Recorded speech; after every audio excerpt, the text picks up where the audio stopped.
चला मित्रांनो, आजचा एक नवीन प्रश्न. एक आगगाडी नेहमीच्या तिच्या ताशी 60 किलोमीटर वेगाऐवजी ताशी 75 किलोमीटर वेगाने धावल्यास ती निर्धारित ठिकाणी 48 मिनिटे लवकर पोहोचते, तर तिच्या प्रवासाचे अंतर किती? काय होते?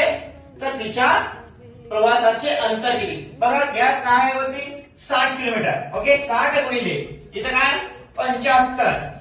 60 गुणिले 75 किती मिनिटे लवकर पोहोचली? 48 मिनिटे लवकर पोहोचते. छेदामध्ये हे 48 मिनिट आहे, त्याचं जर तासात रूपांतर करायचं असेल तर छेदामध्ये 60 घ्यायचे. ते मिनिटात असल्यामुळे तुम्हाला छेदामध्ये 60 घ्यायचंच आहे. तर इथं या दोन्हीतील फरक किती? 60 वजा 75 किती येत आहे? 15. इथं गुणाकार. ओके, तर चला मग काटाकाटी करूया. आता 60 कटले. ओके, 60 कटले. आता 15 1 15, 15 5 75.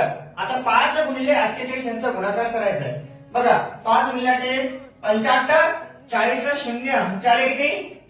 4, 5 20, 20 आणि 4 24. 240 किलोमीटर. एकूण अंतर किती असेल मग? 240 किलोमीटर.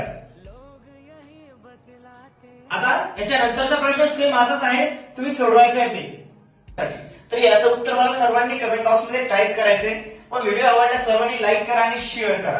धन्यवाद.